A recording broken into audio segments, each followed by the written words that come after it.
அனைவருக்கும் வணக்கம்.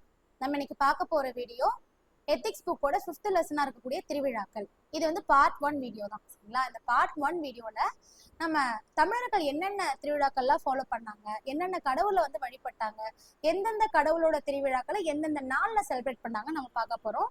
So topic உள்ள போயிடலாம். முதல்ல ஐந்திணை விழாக்கள். சரிங்களா?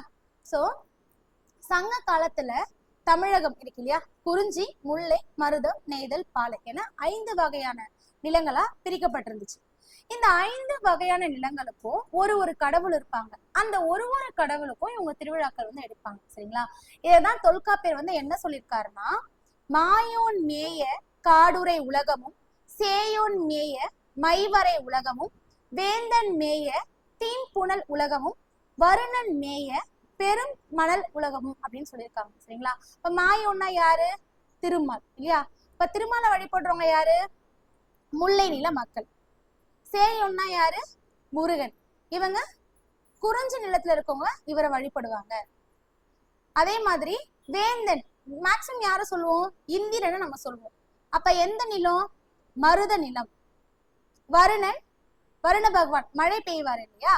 சோ அப்ப நெய்து நிலத்துல இவரை வழிபட்டு இருந்தாங்க. இவர் சொல்லக்கூடியாத திணை எதுன்னு பாத்தீங்க அப்படின்னா பாலை திணை தான். இந்த பாலை திணையில என்ன வழிபடுவாங்க? கொற்றவை வந்து வழிபடுவாங்க. அப்ப தொல்காப்பியர் வந்துட்டு 4 நிலங்களை பத்தி பேசியிருக்காரு. ஆனா 5வதா இருக்கக்கூடிய நிலமான பாலை நிலத்தை பத்தி அவர் பேசல. சரிங்களா? அப்ப கேட்பாங்க, மாயோன் மேய காடுரை உலகமும், சேயோன் மேய மைவரை உலகமும், வேந்தன் மேய தீம்புணல் உலகமும், வருணன் மேய பெருமணல் உலகமும். இந்த அடிகள் இடம்பெற்ற நூல் எதுன்னு கேட்டீங்கன்னா தொல்காப்பியர். தொல்காப்பியருடைய தொல்காப்பியத்தினுடைய பொருள் அதிகாரம் அப்படின்னு சொல்லுவோம். சரிங்களா? அடுத்து நான் ஏற்கனவே உங்களுக்கு சொல்லியாச்சு இல்லையா, பாலை நில மக்கள் கொற்றவையை தான் தன்னுடைய தெய்வமா வழிபட்டு இருந்தாங்க. இப்ப அடுத்து நம்ம குறிஞ்சி நிலத்தை பத்தி பார்க்க போறோம். இந்த குறிஞ்சி நில பகுதியில வேலன் வெறியாட்டு விழா வந்து செலிப்ரேட் பண்ணுவாங்க. சரிங்களா? வேலன் வெறியாடுனாலே முருக கடவுள் தான். இந்த செய்திகள் எந்தெந்த நூல்கள்லாம் இடம்பெறுதுன்னு பாத்தீங்கன்னா திருமுருகாற்றுப்படை, குறிஞ்சிப்பாட்டு, ஐங்குறுநூறு, பட்டினப்பாலை. சரிங்களா? இந்த இலக்கியங்கள்லாம் என்ன சொல்லுதுன்னா, குறிஞ்சி நில பகுதியில வேலன் வெறியாட்டு திருவிழா செலிப்ரேட் பண்ணிருக்காங்க அப்படின்னு சொல்றாங்க. சரிங்களா? அதாவது இது ஒரு வகையான பராய் கடன் உரைத்தல். பராய் கடன்னா என்ன?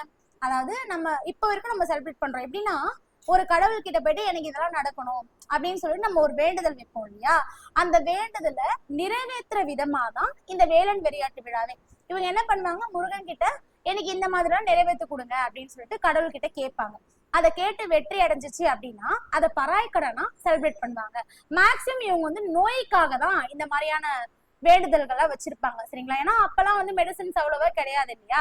அப்ப ஏதாவது அந்த குறிஞ்சி நில பெண்களுக்கு நோய் ஏதாச்சும் வந்துச்சுன்னா, இந்த நோய் எப்படியாவது குணமடையணும், நான் உனக்கு இந்த மாதிரி எல்லாம் செய்யறேன் அப்படின்னு சொல்லிட்டு சில வேண்டுதல்கள் வந்து வைப்பாங்க. அந்த வேண்டுதலோட திருவிழா தான் இந்த வேலன் வெறியாட்டு விழா அப்படின்னு சொல்றாங்க. இந்த வேலன் வெறியாட்டின் பொழுது குறிஞ்சி நிலத்தவர்கள் என்ன பண்ணுவாங்கன்னா, பல வகை மலர்களால் தொடுக்கப்பட்ட மாலையை வந்து அணிஞ்சுப்பாங்க. அணிஞ்சிட்டு கையில வந்துட்டு வேலை ஏந்தி தன் மீது, இப்பெல்லாம் நம்ம சாமி வந்து ஆடுறாங்க இல்லையா, அதே மாதிரி அப்பயும் என்ன பண்ணிருப்பாங்கன்னா, தன் மீது முருக கடவுள் வந்துட்டாரு அப்படின்னு சொல்லிட்டு பயங்கரமா வெறியாட்டமா கொண்டு அந்த விழாவை வந்து செலிப்ரேட் பண்ணுவாங்க. பயங்கரமா ஆடுவாங்க. அப்ப அந்த விழா நடைபெறக்கூடிய இடத்தை வந்து என்னன்னு சொல்றாங்கன்னா வெறியாடு களம் அப்படின்னு சொல்றாங்க. ஓகேவா? அப்ப வேலன் வெறியாட்டின் பொழுது பேய் மாதிரி ஆட்டம் ஆடுவாங்க. அந்த ஆட்டம் எந்த இடத்துல நடக்கும் அப்படின்னா வெறியாடு களம். சரியா? அந்த இடத்துல சேவல் கொடியெல்லாம் நட்டிருப்பாங்க. பல வகையான நறுமண புகைகள். மேக்சிமம் நம்ம கோயிலுக்கு போனாலே ஊதுவத்தி வாசனை, சாம்பிராணி வாசனை எல்லாம் வருது இல்லையா? அப்ப அவங்களும் என்ன பண்ணிருக்காங்க, நிறைய நறுமண புகைகள்லாம் எழுப்பியிருக்காங்க.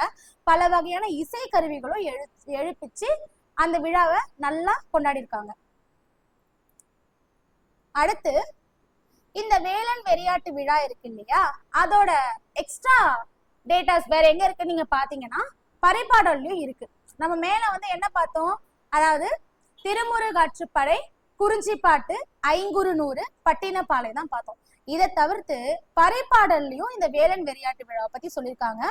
இந்த விழாவின் போது குறிஞ்சி நில மக்கள் தொண்டகப்பறை, ஏன்னா ஒரு ஒரு நிலத்துக்கும் ஒரு ஒரு பறை வந்து இருக்கும். அப்ப குறிஞ்சி நில பறை எதுன்னு கேட்டீங்கன்னா தொண்டக பறை.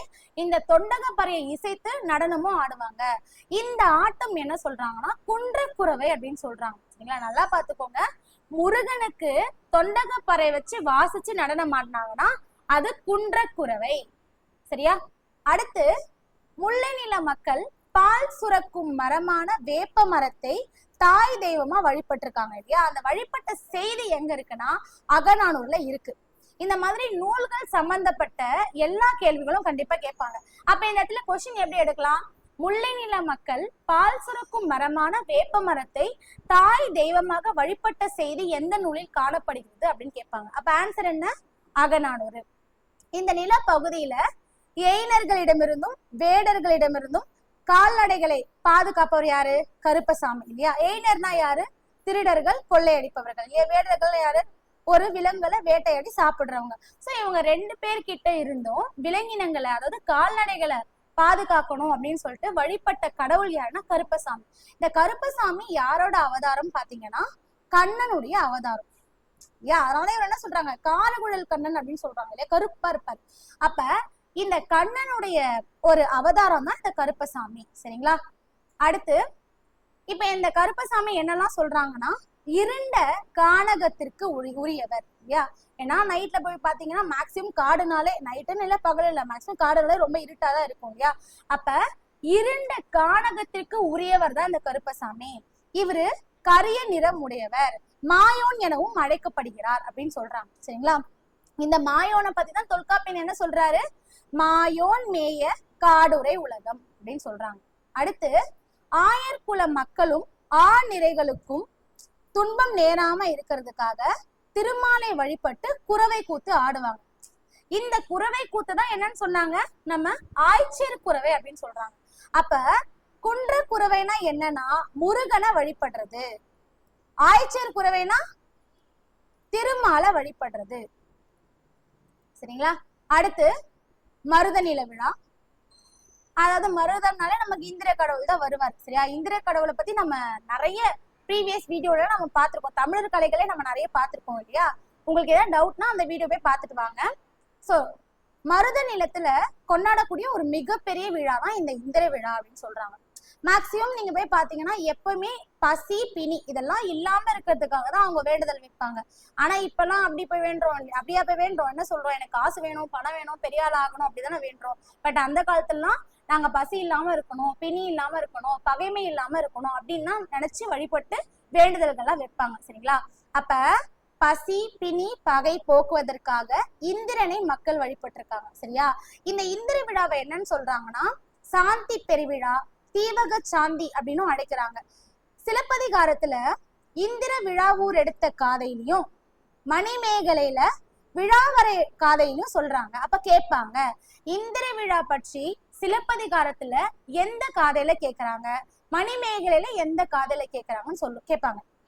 அப்ப சிலப்பதிகாரத்துல இந்திர விழா ஊர் எடுத்த காதையில இந்த இந்திர விழா பத்தி சொல்றாங்க, மணிமேகலையில விழாவரை காதையில இந்திர விழா பத்தி சொல்றாங்க. இந்த விழா 28 நாட்கள் நடைபெறுகிறது. சரிங்களா, சமய கணக்கர், காலம் கணிக்கோர், சான்றோர்கள், ஐம்பெரும் குழுவினர், எண் பேராயத்தினர் இவங்க எல்லாம் கூடிதான் இந்த விழா எப்ப நடக்கணும்னு முடிவு பண்ணுவாங்களாம். சரியா, அடுத்து புகார் நகரில் மட்டும் இல்லாமல் மதுரையிலும் இந்த இந்திர விழா நடைபெற்றுச்சு அப்படின்னு சொல்லிட்டு சின்னமனூர் செப்பேடு வந்து சொல்லுது. அப்ப இது கண்டிப்பா ஸ்டேட்மெண்ட் கொஸ்டின்ல கேட்பாங்க. அப்ப சின்னமனூர் செப்பேடு இந்திர விழாவை பற்றி குறிப்பிடுகிறதா அப்படின்னா ஆம், குறிப்பிடுகிறது தான். சரியா, அடுத்து இந்த இந்திர விழா பத்தி சிலப்பதிகாரத்திலயும் மணிமேகலையும் சொல்றாங்க அப்படின்னு சொல்றாங்க. அதே மாதிரி ஐங்குறு நூற்றிலையும் இந்திர விழா பற்றிய குறிப்புகள் காணப்படுது. இதுவும் ஸ்டேட்மெண்ட் கொஸ்டின்ல கேட்பாங்க. தொடைத்தோட் செம்பியனால் எடுக்கப்பட்ட காமன் விழாவினை இந்திர விழா, விருந்தாட்டு விழா ஆகிய பெயர்கள்ல மணிமேகலை சொல்லுது.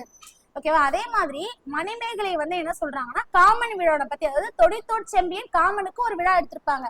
இந்த காமன் விழானா இந்திர விழாவும் இருக்கலாம், விருந்தாட்டு விழாவும் இருக்கலாம் அப்படின்னு சொல்லிட்டு மணிமேகலை ஒரு குறிப்பு காணப்படுது அப்படின்னு சொல்றாங்க. சரியா, அடுத்து மருத நில மக்கள் போருக்கு செல்லும் போது தங்கள் அரசனை வாழ்த்தி விழா கொண்டாடுவாங்க. சரிங்களா, அப்படியே வாழ்த்தும் போது என்ன ப்ரொசீஜர் ஃபாலோ பண்ணுவாங்கன்னா தங்களுடைய வாளை உயர்த்தி பிடிச்சு தன்னுண்மைன்னு சொல்லக்கூடிய ஒரு போர்பறைய ஒழிப்பாங்க. போர்பறைய ஒழிச்சு குறவை கூத்து ஆடுவாங்க அப்படின்னு சொல்றாங்க. அப்ப கேட்பாங்க, மருத நிலத்துல என்ன பறைன்னு பாத்தீங்கன்னா தன்னுண்மைன்னு சொல்லக்கூடிய ஒரு போர்பறை. அடுத்து நெய்தல் விழா. கடலும் கடல் சார்ந்த பகுதியும் தான் நெய்தல், நமக்கு ஏற்கனவே தெரியும் இல்லையா? இந்த நிலத்துக்கான கடவுள் யாரு? வருணன். சோ இந்த வருணனுக்கு விழா எடுக்கிறாங்கல்ல, அந்த விழாவை என்னன்னு சொல்றாங்கன்னா முன்னீர் விழா, நாவாய் விழா அப்படின்னு சொல்லி அழைக்கிறாங்களாம். இது சங்க இலக்கியங்கள்ல நிறைய இடத்துல பதிவு செஞ்சிருக்காங்க.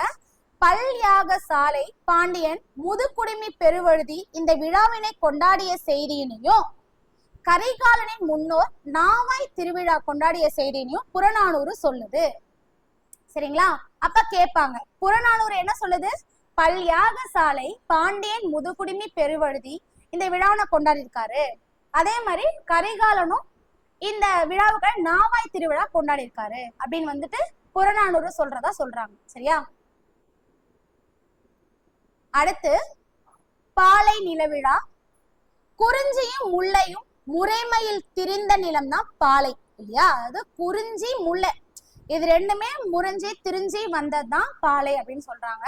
இந்த இடத்துல கொற்றம் என்றால் வெற்றி அப்படின்னு அர்த்தம். அப்ப கேட்பாங்க, கொற்றமுக்கு என்ன பொருள்? வெற்றி இல்லையா? இந்த நில மக்கள் வெற்றியை தருபவள் தான் கொற்றவை அப்படின்னு சொல்லிட்டு இந்த கொற்றவை பெண் தெய்வத்தை வழிபட்டிருக்காங்க. சோ இதே மாதிரி இந்த கொற்றவை வழிபட்ட செய்தியை எந்த நூல் சொல்லுதுன்னு பாத்தீங்கன்னா சிலப்பதிகாரம். இந்த சிலப்பதிகாரத்துல என்ன குறிப்பு சொல்லியிருக்காங்கன்னா, சாலினின்னு ஒரு பெண் இருக்காங்களாம். சரியா? இந்த பெண் மேல கொற்றவை தெய்வம் ஏறின பிறகு கோலெல்லாம், அதாவது என்ன சொல்றதுன்னா அந்த இடத்துல கோலெல்லாம் போட்டு விழா கோலமா வச்சு அந்த பெண்ணிற்கு கொற்றவை கோலம் வந்து புனிறாங்க.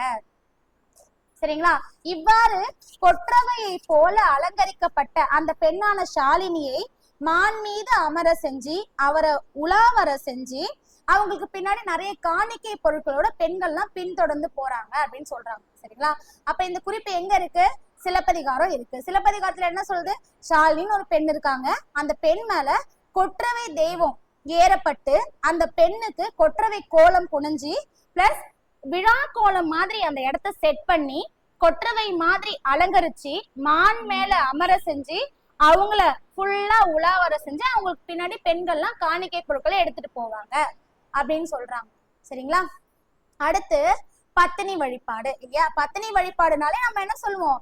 கண்ணகி வழிபாடு அப்படிதான் சொல்லுவோம். இந்த பத்தினி வழிபாடை பத்தி சிலப்பதிகாரத்தை நாடுகாண்காதுல சொல்லியிருக்காங்க. என்ன சொல்லியிருக்காங்க? மேலோர் விளையும் நூல் நெறி மாக்கள் பால் பெற வகுத்த பத்தினி கோட்டம் அப்படின்னு சொல்லிட்டு இந்த பத்தினி வழிபாடை பத்தி பேசியிருக்காங்க. இந்த பத்தினி வழிபாடு என்பது எது? கண்ணகி வழிபாடு அப்படின்னு சொல்றாங்க. இந்த வழிபாடு இப்ப வரைக்கும் இலங்கையில ரொம்ப சிறப்பா தமிழர்கள் கொண்டாடிட்டு வராங்க. சரிங்களா?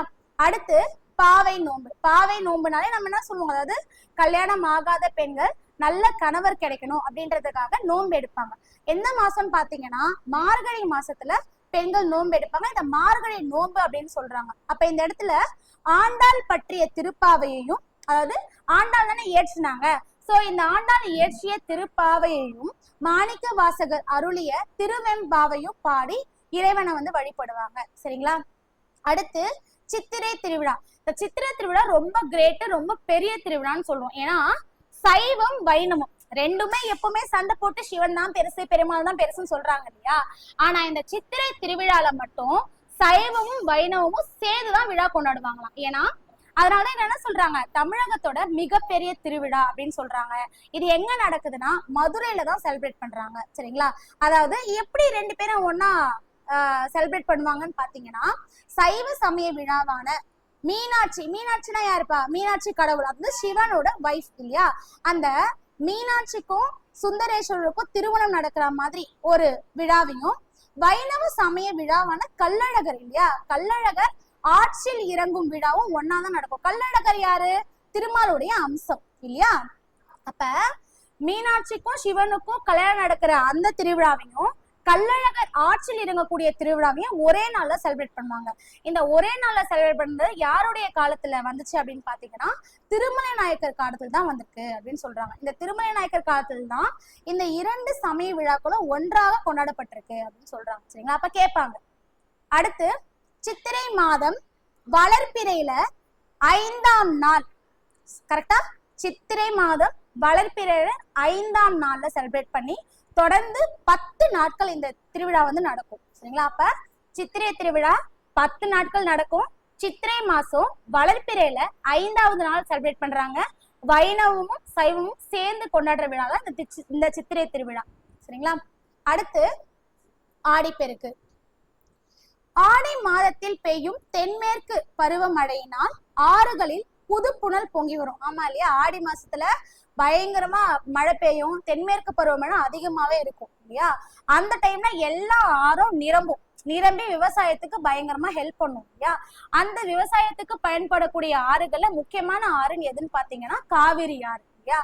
சோ இந்த ஆடிப்பெருக்கு நாள்கள்ல காவிரி பாயக்கூடிய பகுதிகள்லாம் மக்கள் காவிரி ஆற்ற அந்த காவிரி ஆற்ற அன்னையாகவும் தெய்வமாகவும் வழிபட்டு வராங்களாம். அடுத்து மகாமக திருவிழா. இது வந்து என்னன்னு பாத்தீங்கன்னா நவகிரகத்துல ஒருத்தர் தான் யாரு? குரு. நிறைய டைலாக்ல சொல்லுங்க, குரு உச்சத்துல இருக்கிறான், அதனாலதான் அவன் பயங்கரமா பணக்காரன் ஆயிட்டான் அப்படிலாம் சொல்லுவாங்க இல்லையா? அப்படிப்பட்ட குரு வருஷத்துக்கு வருஷம் ஒரு ராசிக்கு இடம் மாறுவாங்க இல்லையா? அப்படி இடம் மாறத நம்ம என்ன சொல்றோம்? குரு பெயர்ச்சி விழா அப்படின்னு செலிப்ரேட் பண்றோம். அதே மாதிரி மாசி மக விழாவும் அதுக்கேற்ற மாதிரி தான் செலிப்ரேட் பண்ணணும். ஆனா இந்த குரு பெயர்ச்சி விழாவை இயர்லி ஒன்ஸ் செலிப்ரேட் பண்ணுவாங்க. ஏன்னா ஒரு வருஷத்துக்கும் குரு வந்து ஒரு ராசியில இருந்து இன்னொரு ராசிக்கு மாறிட்டே இருப்பாங்க. அதே மாதிரி இந்த மாசி மக விழா எப்ப பண்ணுவாங்கன்னு பாத்தீங்கன்னா 12 வருஷத்துக்கு ஒரு தடவை தான் செலிப்ரேட் பண்ணுவாங்க. ஏன்னா அந்த 12 வருஷத்துல பாத்தீங்கன்னா 12 ராசிகளுக்குமே குரு என்ன பண்ணுவாரு? மாறி மாறி வந்து முடிச்சிருவாரு இல்லையா? அந்த முடிக்கக்கூடிய ஆண்டு 12வது வருஷத்தை இவங்க என்ன பண்ணுவாங்க? மாசி மகமா செலிப்ரேட் பண்ணுவாங்க. இந்த மாசி மகத்தை தான் மகாமகம் அப்படின்னு சொல்றாங்க. இந்த நாட்கள்ல புனித இடங்கள்ல போயிட்டு அந்த குளத்தெல்லாம் நீராடுவது வழக்கம் இல்லையா? அப்படி பாத்தீங்கன்னா கும்பகோணத்துல மகாமக குளத்துல அன்னைக்கு மக்கள் என்ன பண்ணுவாங்க? நீராடுவாங்க. இதே மாதிரி வடநாட்டிலயும் கும்பமேளா நடக்கும். கும்பமேளாவிலயும் அப்படிதான் எல்லா புனித நதிகள்லயும் போயிட்டு மக்கள் நீராடி வழிபடுவாங்க. அதனாலதான் என்னன்னு சொல்றாங்கன்னா இந்த மகாமக திருவிழாவை தென்னகத்தின் கும்பமேளா அப்படின்னு சொல்லி அழைக்கிறாங்க. சரியா? அடுத்து மகா சிவராத்திரி. மகா சிவராத்திரி விழா ஒவ்வொரு வருஷமும் மாசி மாசத்துல செலிப்ரேட் பண்றாங்க. சரிங்களா? எல்லா மாசமும் சிவராத்திரி வரும். ஆனா மாசி மாசத்துல வரக்கூடிய அந்த மாசத்துல வர திருவிழாவை தான் நம்ம என்ன சொல்றோம்? மகா சிவராத்திரி அப்படின்னு சொல்றாங்க. சரிங்களா? இந்த நாட்கள்ல இரவு முழுவதும் மக்கள் உறங்காம விழித்திருந்து சிவனை வந்து வழிபடுவாங்க. அன்னைக்கு நடைபெற அந்த நாள்ல என்ன பண்ணுவாங்கன்னா சிவபுராணங்கள்லாம் பாடுவாங்க. ஒரு வருஷத்துல 12 மாசங்கள்லயுமே வரக்கூடிய சிவராத்திரிகள்ல மாசி மாசத்துல வருது இல்லையா? அந்த சிவராத்திரி தான் நம்ம என்னன்னு சொல்றோம்? மகா சிவராத்திரி அப்படின்னு சொல்றோம். சரிங்களா? அடுத்து தீப திருவிழா. கார்த்திகை மாசம் முழு நிலவு நாள், அதாவது பௌர்ணமி நாள்ல எல்லா வீட்லயும் என்ன பண்ணுவோம்? கோயில்கள்லயும் வீடுகள்லயும் விளக்கேத்தி வச்சு வழிபடுவோம். இதுதான் கார்த்திகை திருவிழான்னு சொல்றோம். இது வந்து தொன்று தொட்டு, அதாவது பழங்காலத்துல இருந்து நம்ம இதை செலிப்ரேட் பண்ணிட்டு தான் இருக்கோம். சரிங்களா? அந்த நாள்ல திருவண்ணாமலை உச்சியில தீபமேற்றி இறைவனை ஒளி வடிவில வழிபடுவாங்க. மற்ற சிவத்தலங்கள்லயும் முருகன் ஆலயங்கள்லயும் இந்த திருவிழா வந்து நடக்கும். சரிங்களா? சிறப்பு வழிபாடுகள் நடக்கும், அர்ச்சனை எல்லாம் பண்ணுவாங்க அன்னைக்கு.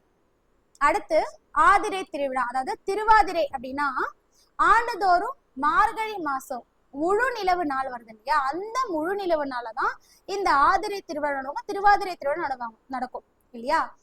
அதுல இந்த விழாவினை பற்றி யார் யாரெல்லாம் என்னென்ன குறிப்புகள் சொல்றாங்கன்னு பாத்தீங்கன்னா மாணிக்க வாசகர் திருவாசகத்திலையும் சம்பந்தர் மற்றும் நாவுக்கரசர் தேவாரத்திலையும் பாடியிருக்காங்க. சரிங்களா? இந்த திருவாதிரை அன்று சிவபெருமானுக்கு என்ன பண்ணுவாங்களாம்? களி வந்து படைப்பாங்களாம். களி இருக்குல்ல, நார்மலா கேழ்வரகு களி, அந்த களியை செஞ்சு சிவனுக்கு படைப்பாங்களாம். அதனால இந்த ஆதிரை திருவிழாவை திருவாதிரை களி அப்படின்னு சொல்லி சிறப்பு பேர் வச்சு கூப்பிடுறாங்களாம். மேலும் இந்த நாள்ல சிதம்பர கோயில்ல நம்ம சிவபெருமான் இருக்காரு இல்லையா? அவரை ஆடல் கோலத்துல கண்டு வழிபடுவாங்க. சரிங்களா? சோ இந்த வீடியோ உங்களுக்கு யூஸ்ஃபுல்லா இருந்திருக்கும்னு நினைக்கிறேன். தொடர்ந்து எத்திக்ஸ் புக்கோட எல்லா அப்டேட்டும் தெரிஞ்சுக்கோங்க. தேங்க்ஸ் ஃபார் வாட்சிங்.